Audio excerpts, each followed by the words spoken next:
Skinwalkers and ancient Anasazi burials. My aunt rented a ranch house near an Indian burial ground and was terrorized by what I believe was a skinwalker. So this story didn't happen to me, but I heard it many times when I was growing up. My grandparents owned 80 acres, about 20 miles east of Snowflake, Arizona. They had moved to the land in the early 80s after my grandfather had retired from the mine in San Manuel, Arizona. The land was pretty barren. I don't know why they chose to buy it. Red sandstone bluffs and dry washes cut across the landscape, dotted with juniper and cedar trees. And red sand was everywhere. I suppose at the time, the land was cheap. They didn't have close neighbors. The closest was about a mile away, which was my aunt and uncle. The next closest neighbor was a man named Stoddard. I never got his first name, just Stoddard. He lived about 4 miles from my grandparents, at the base of one of those sandstone bluffs. He was a jerk rancher, from what my grandparents said. He thought he owned everything and was entitled to do whatever he wanted.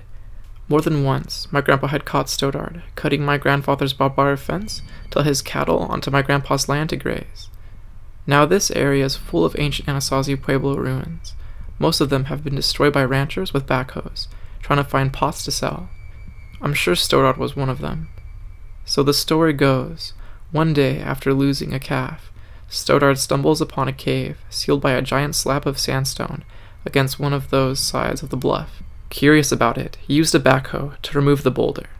After going inside, he discovers it's an Anasazi burial cave. I'm sure he was delighted. He starts taking things from the burial cave and selling them. Well, from that moment, he has had some pretty bad luck. First, he lost about $500,000 in the stock market. Then, his cattle all got a disease and died. In financial ruin, he gets another blow. His wife gets diagnosed with an extremely rare disease and dies. Then Stoddard gets thrown from his horse and loses his ability to walk. This all happens within a couple of years. He tells everyone he knows that he's cursed from the Anasazi burial. They laugh it off. Stoddard puts all the artifacts back that he still has and seals the cave back up with a boulder. He abandons all of his belongings and leaves one night. This is the late 1980s. Fast forward a couple of years since Stoddard abandoned his ranch house. The land and house are bought by a man from California. He puts the ranch house up for rent. My aunt is pregnant with their first son and decides to move from San Manuel to Snowflake to be closer to her parents. Stoddard's house is fully furnished. My aunt and her husband move in. He finds a job working nights at the local paper mill. It is very creepy out there at night. At first, it seems like a little nice place. Creepy at night, but not too bad.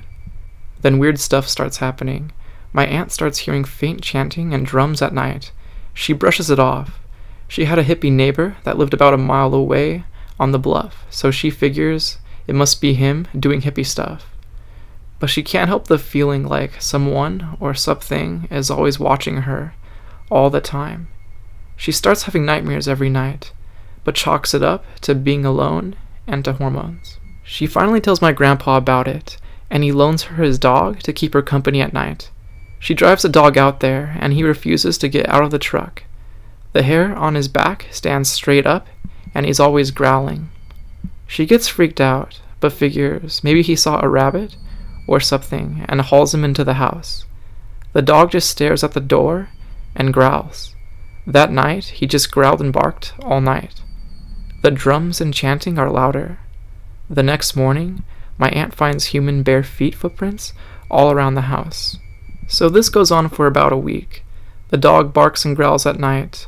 My aunt gets nightmares, and there are always footprints in the morning. The chanting and drums keep getting louder. Finally, feeling like she's losing her mind, she asks my grandma to come over and stay the night with her. Grandma is more than happy. After finishing her chores, she heads over, planning to make my aunt a nice meal. This is the late afternoon. My aunt lays down for a nap, and she's comfortable now that my grandma is there. My grandma decides to take a little walk at the base of the bluff. My grandma is a very religious person. She was always very active in church, and devoted her life to Jesus. As she was out on her little walk, she likes to look for pottery shards and arrowheads. A little ways from the house, she gets a very unnerving feeling that something is watching her. She said it made her skin crawl.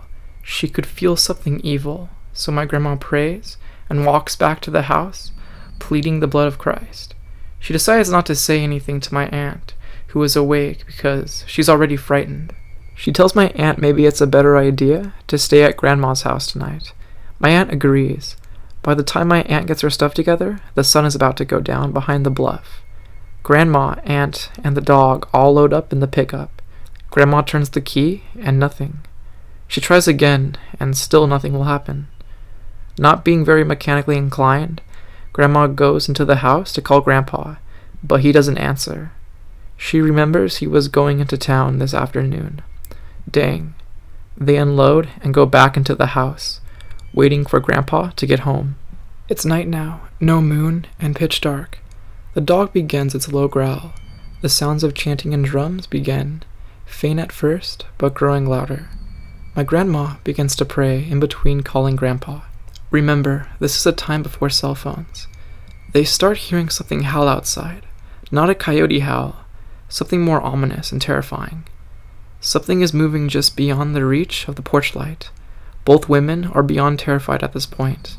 Finally, after turbo dialing Grandpa, he finally answers. My grandma is frantic. Elvin, something is outside of the house. Get here now. For what seems like hours, they wait for my grandpa's truck to come over the hill. Finally, they see the headlights. Before Grandpa flies into the driveway, something runs across the road in front of him. They get out of there quickly and head down the dirt road towards my grandma's house. My aunt, against her better judgment, looks back and sees red eyes watching them. As far as I know, other people have tried living in Stoddard's house, but leave within a month or two. The whole area is cursed. I always hated going out there. It's an oppressive feeling, even at my grandparents'. I have more stories about that cursed land involving other family members, but they will have to wait for another time. After researching and talking to my Native American friends, I'm fairly certain that my family members had the misfortune of running into a skinwalker. According to the Native Americans in the area, they frequent burials and graveyards, looting and desecrating the sites. They take the pieces and brains of the bodies and grind them into a corpse powder to use in their curses. They are also known to terrorize people away from areas like burials and ruins.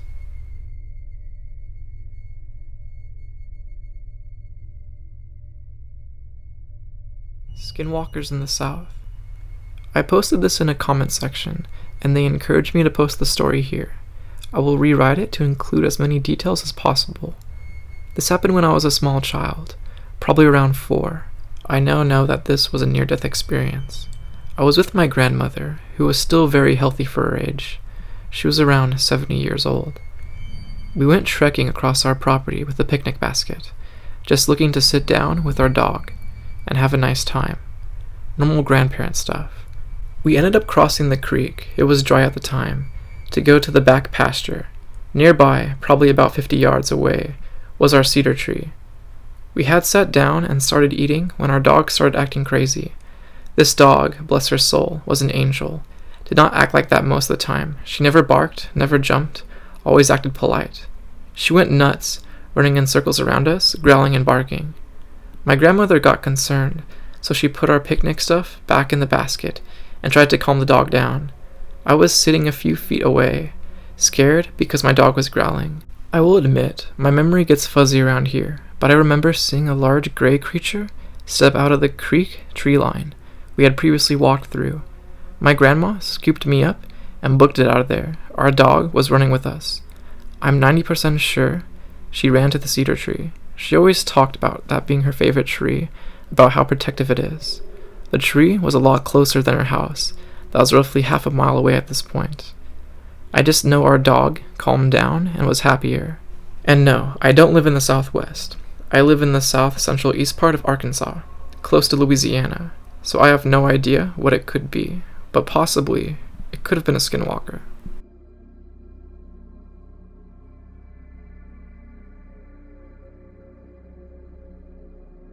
An encounter with the Zuni Mudhead Prowler, as told by my Zuni friend.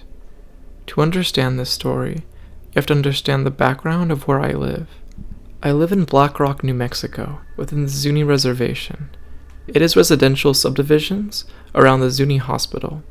Where the hospital stands now used to be an old Indian boarding school, and where the old residential subdivision stands used to be a cemetery.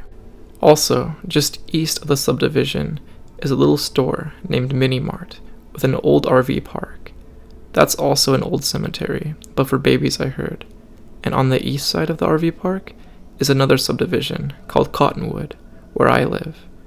Within the RV park, there are trails that cut across to get to the other subdivisions. I remember when we first moved there, I could hear women and babies crying late at night. It sounded like a funeral where everyone is crying at once. It was very eerie. But that's another story. As years passed, I grew up there, and there was a beautiful lake that used to be there, and the forest where we played and explored were great, but also haunted. There were tales about a nurse being seen walking up in an old uniform in the middle of the night. Also, about witches, dressed like evil-looking kachinas. This story is about my first encounter with a Mudhead witch. It was winter break of '95, just before Christmas. I was about 13 years old.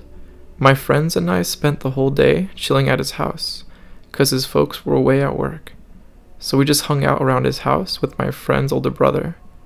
Well, it was around 5 p.m., and my friend wanted to go to his cousin's house, which was on the other side of the old subdivision. So we made our way west, cutting across the RV park. I remember it was cold, cloudy, and it was about to snow. When we got there, it was just his cousin and the two little brothers home alone. So we just hung out and played video games in the living room. We lost track of time playing games. It was almost 10 o'clock, and we were interrupted by the two little brothers running and crying from their rooms. We saw something with big black eyes looking in our window, they yelled. We lowered the volume, and the three of us went to go investigate. As we walked out of the house, it was snowing. We walked around the house, but there was no one, just footprints from the kids' window.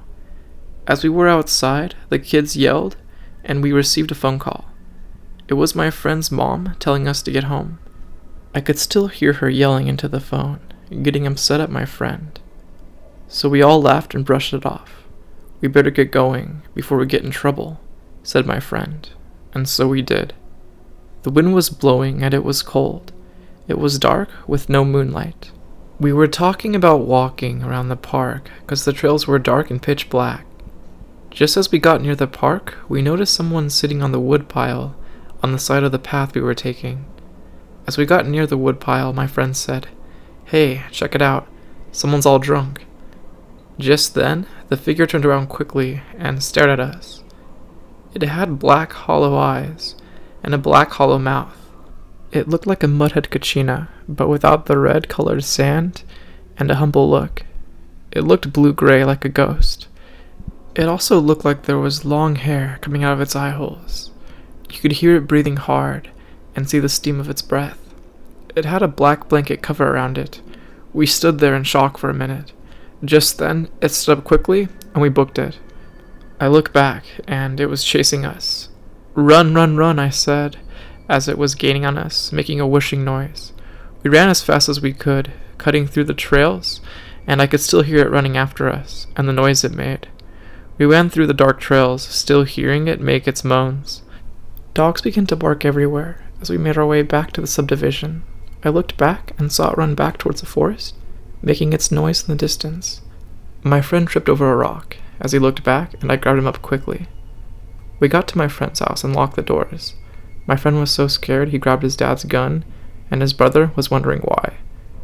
And that was my first encounter with the Mudhead Witch.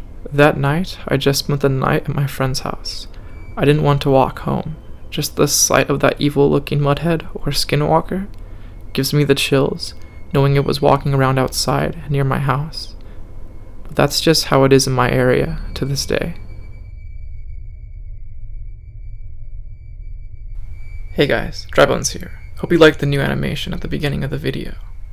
Thanks for watching the video, and please check out my channel. Thanks. You know I love you guys. Say it every episode. Oh yeah, and one last thing. Stay spooky, my friends.